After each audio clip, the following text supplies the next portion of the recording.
Hello, I'm Dana Searles, back with your weekly legislative recap. This week, it is week 11 at the Iowa Legislature, and bills are starting to make their way to other chambers as debate is in full swing and not limited this week. First, we start off with legislation on its way to Governor Reynolds' desk. Legislation requiring drivers to put away phones while on the road is now waiting for her signature. It comes as the House passed it overwhelmingly this week after the Senate passed it with similar support last week.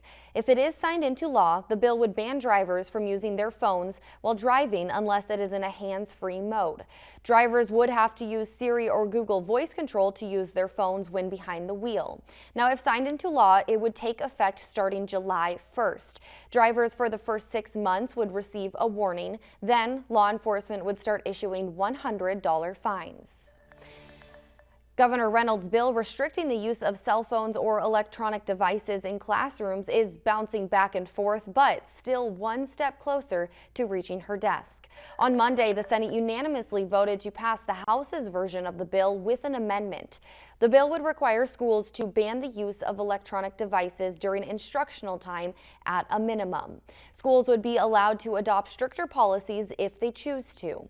The amendment made by the Senate requires the Department of Education to set a model policy for schools by May 1st of this year. Since the bill passed with an amendment, it goes back to the House for a vote. If the House passes that bill as is, it will go to Governor Reynolds' desk for her signature. Governor Reynolds' bill to address rural health care across the state also passed out of the House. The proposal would expand Iowa's medical residencies and increase funding for the state's health care student loan repayment programs. First, the bill would consolidate Iowa's current 5 student loan repayment programs to increase funding to $10 million. The repayment plan would be available to anybody who commits to practicing in high-demand areas of Iowa for 5 years. The bill also would create a projected 115 new residency slots at Iowa's teaching hospitals. This bill passed with a lot of support in a vote of 95-1.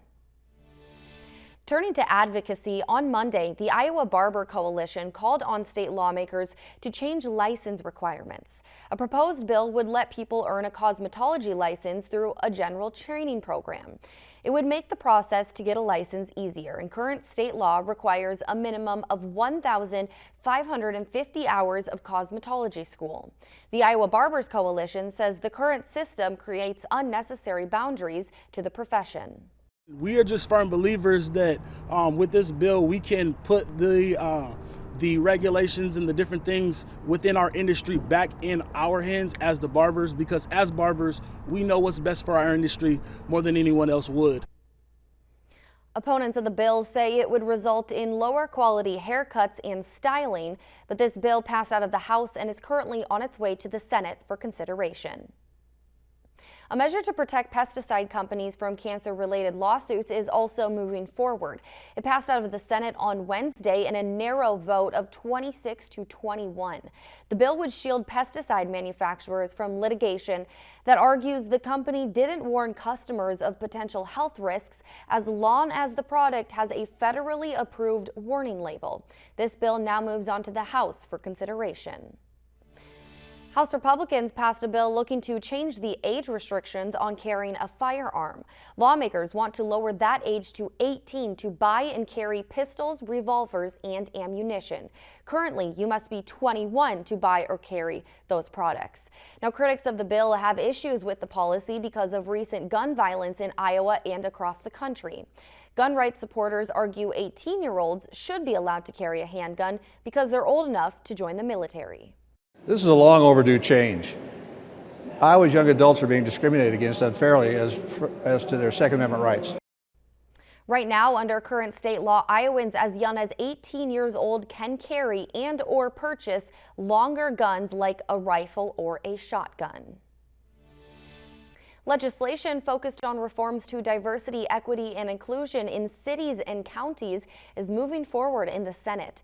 The proposed bill wants to ban a county or city from having a policy to create or maintain diversity, equity, and inclusion offices, or hire someone to specialize in it.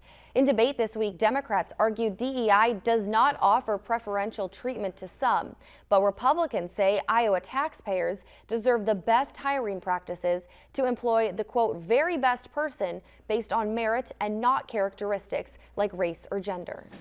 You should be recruiting people from the broadest, most diverse pool of applicants. This bill would prohibit that. Why would we not just hire the very best person, regardless of their particular characteristics? Polk County and the city of Des Moines told Local 5 it is working to understand if it would be impacted by the bill, while the cities of Waukee and West Des Moines say it does not have a DEI-focused office or positions. The bill passed out of the Senate in a vote of 35 to 15. And as we wrap up week 11, next week will be the second funnel week, meaning all remaining bills in subcommittees and committees must be passed out of their respective committees by the end of the week. Thank you all for tuning in on We Are Iowa Plus. We'll see you back here next week.